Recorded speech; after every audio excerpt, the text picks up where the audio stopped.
Madame, monsieur, bonjour et bienvenue sur Radio CHU dans l'émission Pourquoi pas, avec aujourd'hui Pascal Perrault, qui est ici présent. Bonjour Jean-Pierre. Et Patrick Berget, de la Société Philomatique.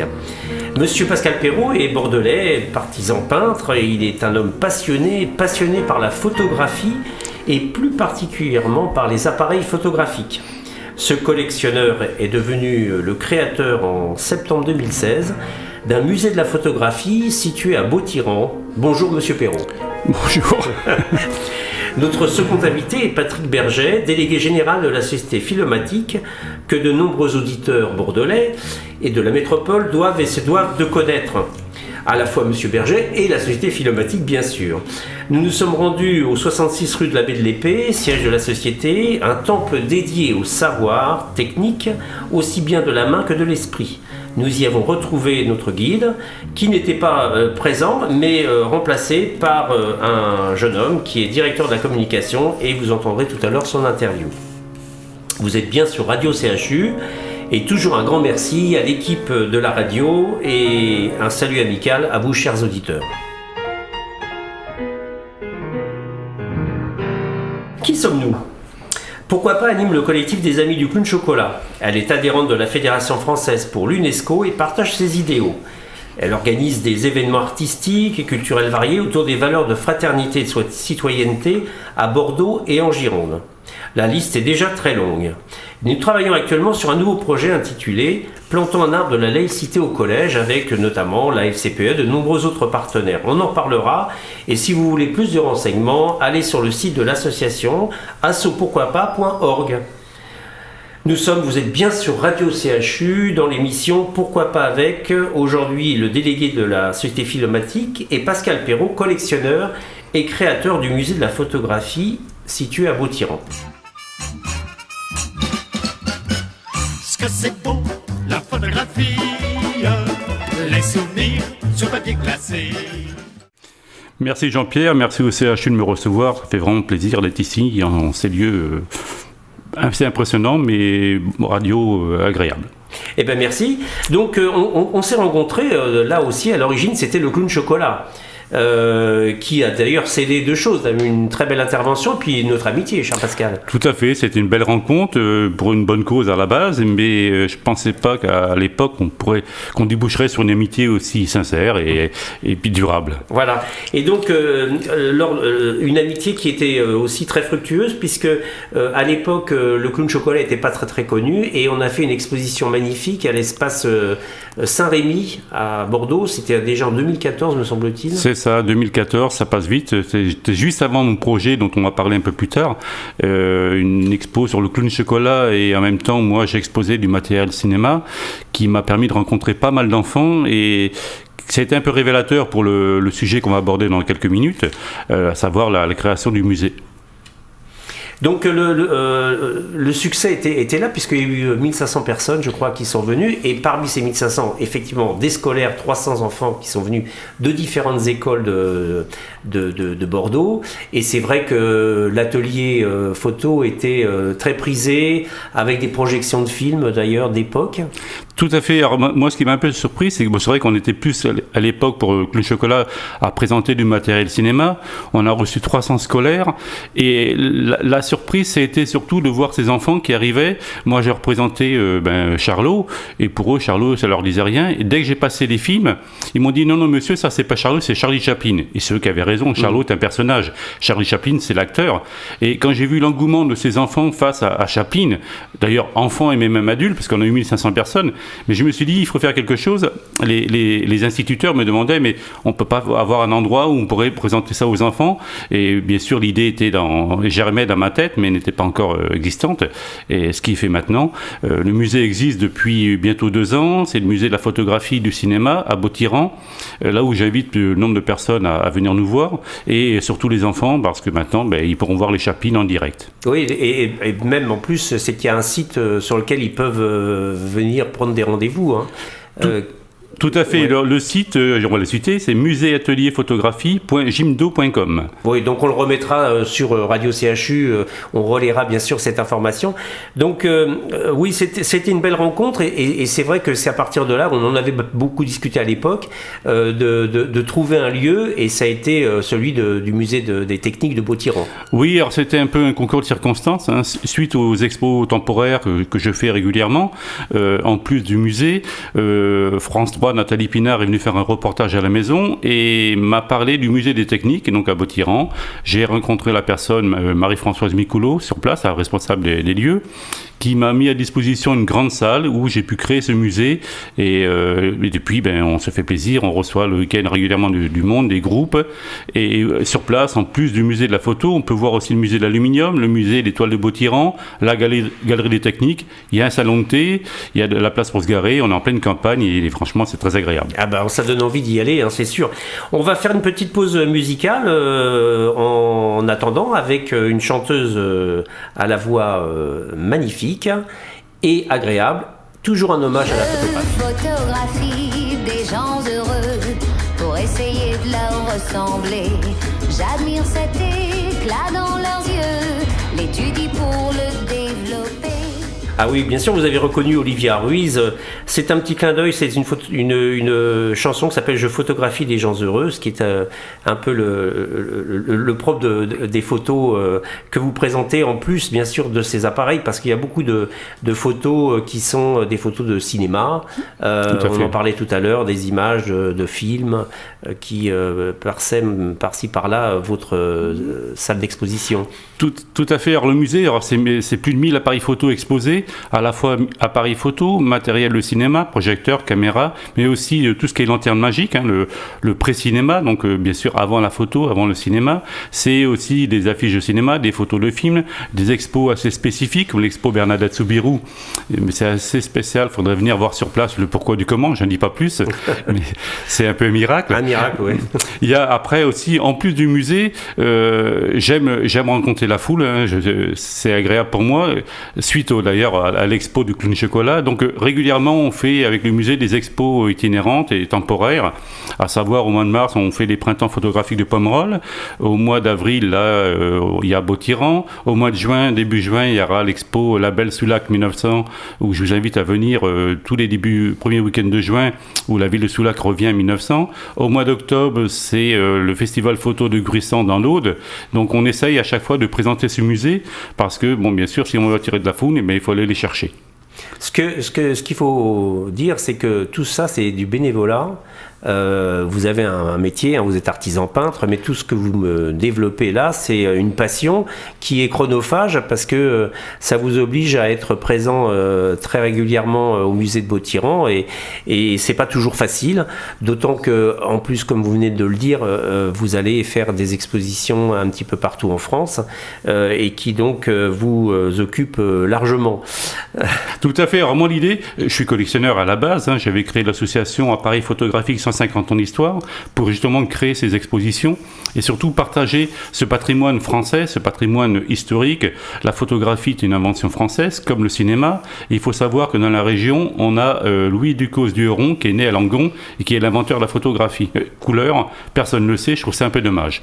Donc mon rôle, si on peut le définir comme ça, c'est de partager ce patrimoine et de faire découvrir la photographie aux adultes, mais aussi aux enfants. À l'ère du smartphone, il faut savoir que la photo est française et pour savoir où on va, il faut savoir d'où on vient.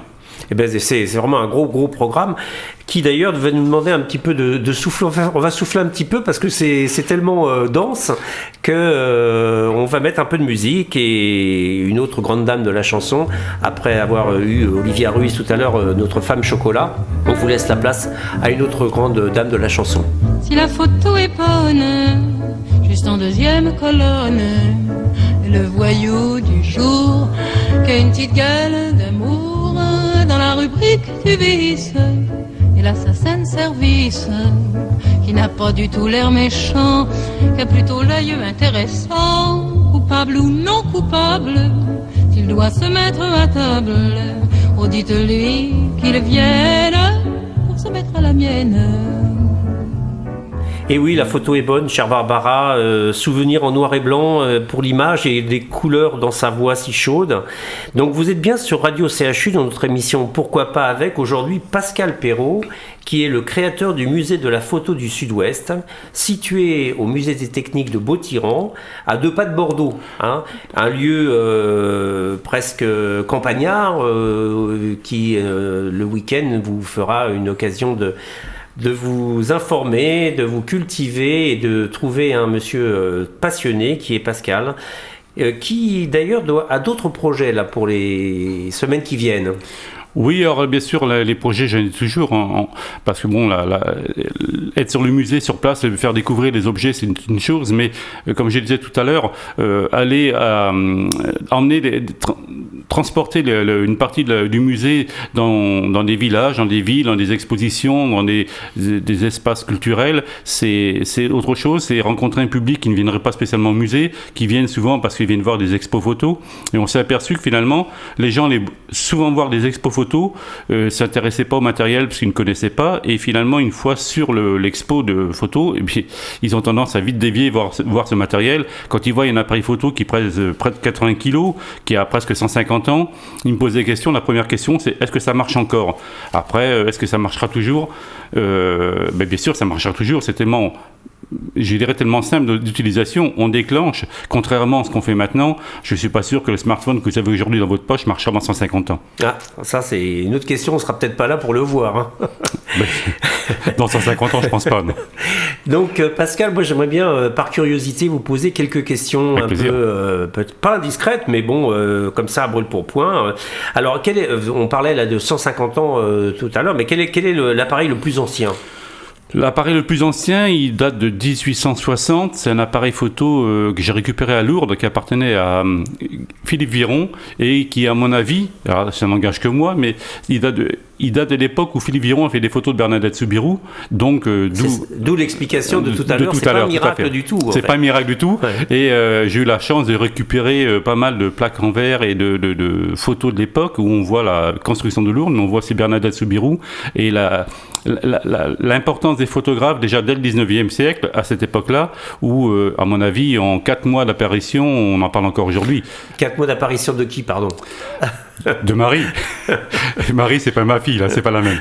D'accord. Donc, ça, c'est le travail le plus ancien. On en avait parlé à l'époque où vous aviez découvert ça, ouais. Avec une idée de faire justement une belle exposition, et je crois que ça y est, c'est en bonne voie, quoi. Oui, l'expo, suite à cette découverte de plaques en verre, on a fait des tirages de ces plaques. On a fait une exposition justement sur le thème des photographes du 19e, avec comme support Bernadette Soubirous, ce qui n'a rien de religieux en ce qui me concerne, mais on avait le support, fallait l'utiliser.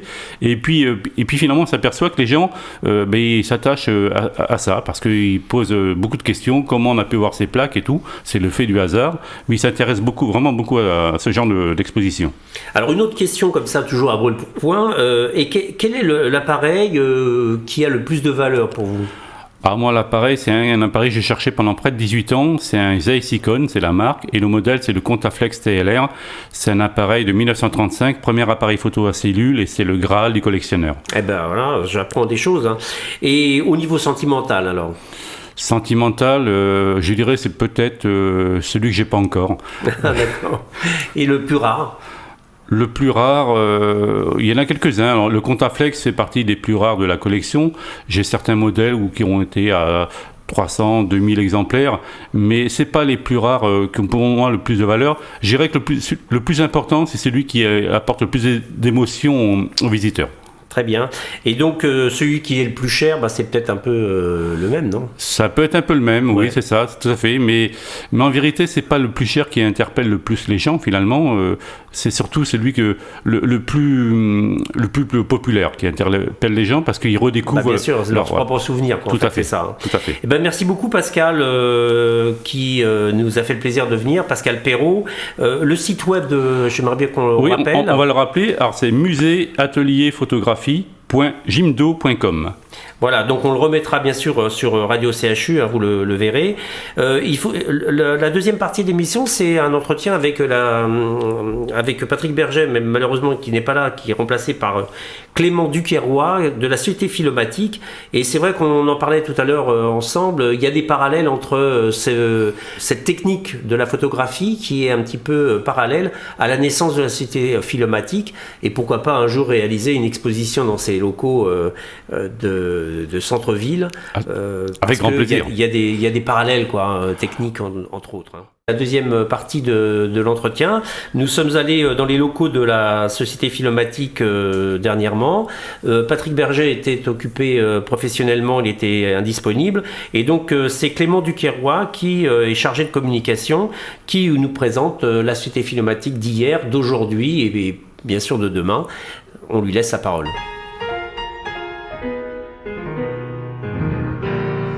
Philomatique a une histoire effectivement très riche puisqu'elle a été fondée en 1808. Donc cette année, elle a 210 ans. À la base, c'est une société savante composée, qui a été créée en fait par des penseurs, des notables, des scientifiques de l'époque. C'était un peu un cercle de penseurs tout simplement. Et puis très vite, en fait, ils ont pris le pari de proposer des cours de formation en fait professionnels sur les métiers de l'époque, principalement sur l'artisanat. À partir de 1839, ils ont créé les premiers cours gratuits pour les Bordelais. Autre date importante, pour faire rapide dans l'histoire, 1866, c'est les premiers cours ouverts pour les femmes. Donc c'est un petit événement à l'époque. Il y avait une anecdote qui disait que les formateurs de l'époque pour les cours à destination des femmes devaient être forcément des hommes mariés. Donc c'était une petite particularité. Après, dans son histoire plus proche et qui nous correspond aussi aujourd'hui, c'est l'arrivée rue Abbé de l'Épée en 1869, ce bâtiment qui est créé en cœur de Bordeaux avec à peu près plus de 1000 mètres carrés d'ateliers techniques. C'est les actuels. C'est les actuels locaux de la Philomatique. C'est impressionnant. Ouais. Je vous invite à venir d'ailleurs les visiter parce que c'est quelque chose d'impressionnant. Donc on a différents ateliers techniques qui sont là depuis pratiquement plus d'un siècle et demi. Ici, rue Abbé de l'Épée, le bâtiment n'a pas forcément changé. C'est un peu modernisé et on l'a rendu un peu plus actuel, mais voilà, on est toujours ici. Après, dans son histoire, la Philomatique a eu d'autres grandes périodes. À partir de 1870, c'est l'arrivée de l'école supérieure de commerce aussi à la Philomatique. Quelle année 1870. Ah oui, c'est voilà. ancien. Subdeco qui a été créé à la Philomatique, qui était porté à l'époque à la fois par la Société Philomatique, la mairie de Bordeaux et la Chambre de commerce, aussi la région et le département qui était derrière, et qui va rester à peu près dans nos murs un siècle puisqu'il quitte le bâtiment en 1970 pour partir s'installer à Pessac et devenir après BEM, Bordeaux École Management, puis Kedge aujourd'hui, et récupéré par la CCI. Autre date, c'est les expos, dont certaines ont été universelles, qui ont été organisées fin 19e. Je crois que même d'ailleurs la première exposition universelle elle est eu à Bordeaux, si je me trompe, non ? Je me souviens que Patrick Berger, le délégué général, nous avait dit ça. Alors peut-être que j'ai mal. C'est possible. Il y a eu 13 expos qui ont été organisées en fait, par la Philomatique, qui avaient lieu place des Quinconces, dont 2 étaient universelles et ont rassemblé plusieurs millions de visiteurs. Et à l'époque, en fait, le modèle économique de ces expos permettait de financer les cours gratuits pour ce qu'on appelait les Bordelais peu studieux, ceux qui n'étaient pas forcément les Bordelais peu studieux. Voilà, c'était un terme qui revenait souvent. C'est mieux que rien, quoi, des riens. C'était pas des riens. C'est des gens qui savaient faire des choses de leurs mains, mais il fallait les initier.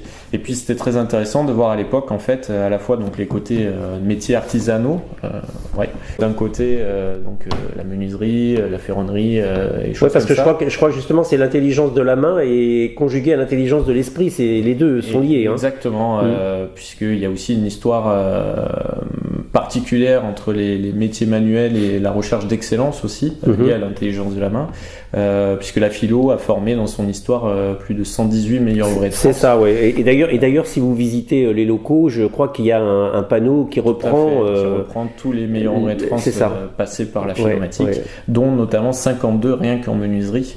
La menuiserie qui est vraiment le pôle d'excellence de la philomatique depuis plus de 2 siècles, et notamment porté actuellement par Pierre Clavry, le dernier meilleur ouvrier de France en date de la philo, qui a 28 ans, et qui est donc le formateur référent de l'atelier de menuiserie. C'est vraiment une référence, effectivement. Tout à fait. On accueille aussi dans nos murs la Société des meilleurs ouvriers de France, qui montre bien le lien entre la proximité qu'il peut y avoir entre ces métiers traditionnels et la recherche d'excellence. Écoutez, c'est une belle introduction à l'histoire de la Société philomatique, qui, comme on voit, est très riche. Mais ce n'est pas la Société philomatique, c'est pas simplement l'histoire. On va faire une petite pause musicale et puis on va reprendre notre conversation.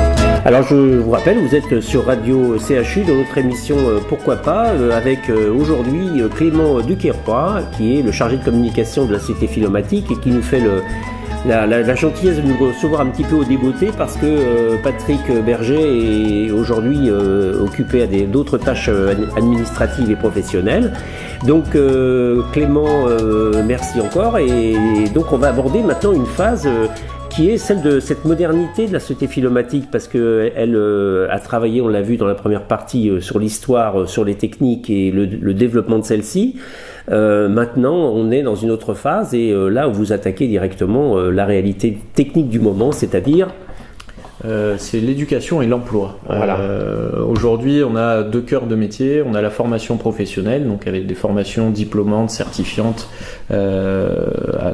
qui a une démarche derrière professionnelle, et puis des cours plutôt de loisirs, de promotion sociale, d'ateliers des savoir-faire, en fait, pour s'initier ou se perfectionner aux différents métiers d'art et d'artisanat. Comme par exemple la tapisserie. On a la tapisserie d'ameublement de siège, on a de la menuiserie, de la broderie, de la couture, de la peinture artistique, de la peinture décorative. Même des cours de langue, je crois. On a des cours de langue aussi, on a des cours d'électricité, de plomberie, donc voilà, on a à peu près 14 domaines qui sont couverts. Et puis, en lien avec la formation professionnelle, on a aussi depuis 2015, et ça c'est un virage important pour la philomatique, une formation en lien avec le numérique, une formation d'intégrateur développeur, donc ceux qui conçoivent ou développent des applications mobiles ou des sites internet, puisque de tout temps la philomatique a voulu proposer des formations en lien avec les métiers actuels, et donc il y a un gros besoin de développeurs web notamment, donc c'est notre rôle aujourd'hui aussi de former ces gens-là pour des métiers qui sont dits en tension, qui recrutent dans le but tout simplement d'une meilleure ascension sociale et promotion sociale de ces personnes-là. Donc c'est une formation un peu particulière, puisqu'il n'y a pas de prérequis de diplôme, elle est très courte, elle est sur 4 mois, intensif, et derrière il y a quand même des taux de retour à l'emploi qui sont assez impressionnants. Et donc ça, on s'est associé avec la franchise Webforce 3, qui est une grosse machine parisienne, portée par Alain Souline, qui est un entrepreneur du numérique à l'origine, et donc ça nous a paru très donc important. Ça fait 3 ans que la formation a lieu, c'est exactement, ça? Et vous avez formé combien de personnes? À peu près 140 élèves. Ah, quand même, voilà, et le retour à l'emploi qui tourne aux alentours de 70%. D'accord. C'est plutôt, bien, plutôt pas mal.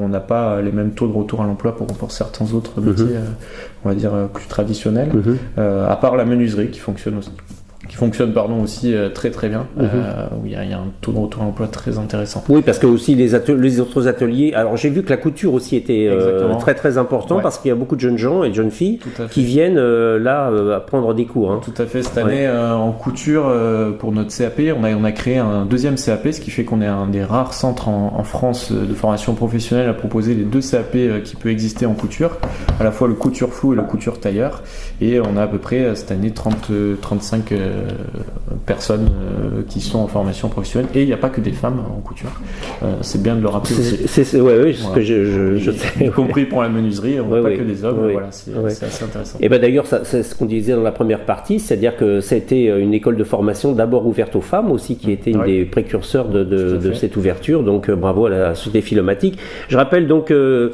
site web de la Société philomatique pour avoir plus d'informations. C'est philomatiquebordeaux.com. Alors allez-y, parce que vous allez trouver votre bonheur. porte-bonheur si vous cherchez à vous perfectionner, que ce soit bien sûr professionnellement, mais aussi dans le cadre de vos loisirs, pour apprendre à bricoler et puis à vous perfectionner dans toute matière. On ne sait jamais, la vie est toujours ouverte et pleine d'imprévus et d'opportunités.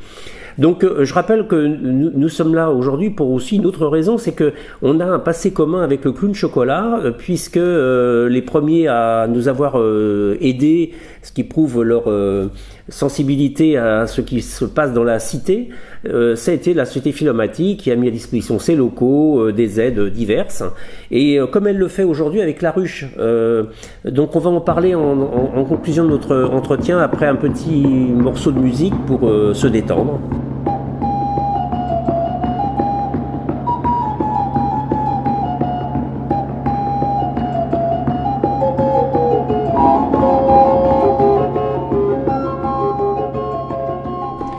Donc bonjour, vous êtes bien sur Radio CHU dans l'émission Pourquoi pas, aujourd'hui avec Clément Duquerrois qui est chargé de communication à la Société Philomatique de Bordeaux et qui nous a fait part à la fois de l'histoire de cette belle société philomatique et puis de son développement aujourd'hui et de son actualité.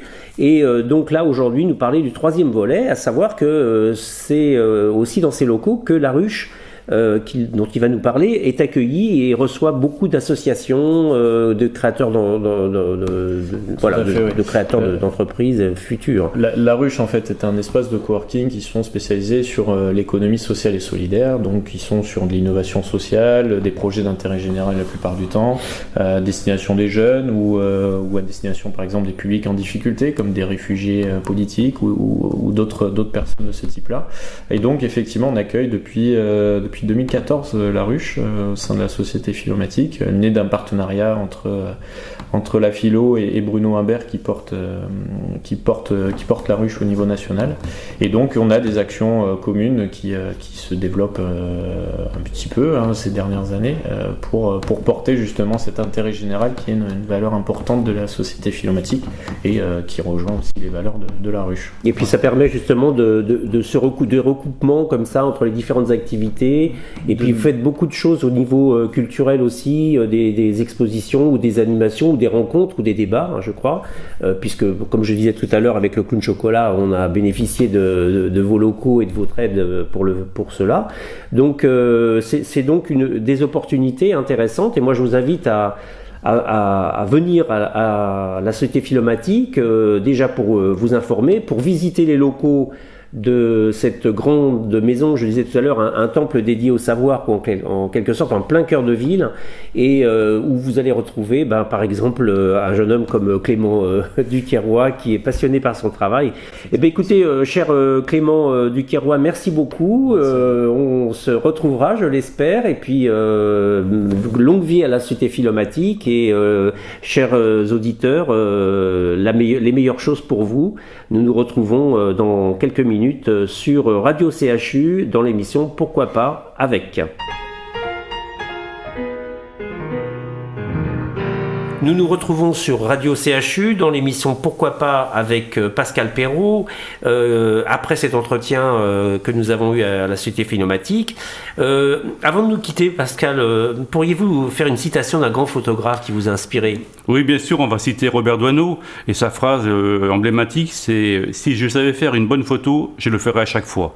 Et ça, je crois que cette phrase sert de préambule à la page d'accueil de votre site, consacré à la photographie, musée, atelier, photographie, tout ça en un seul mot, .jimdo.com.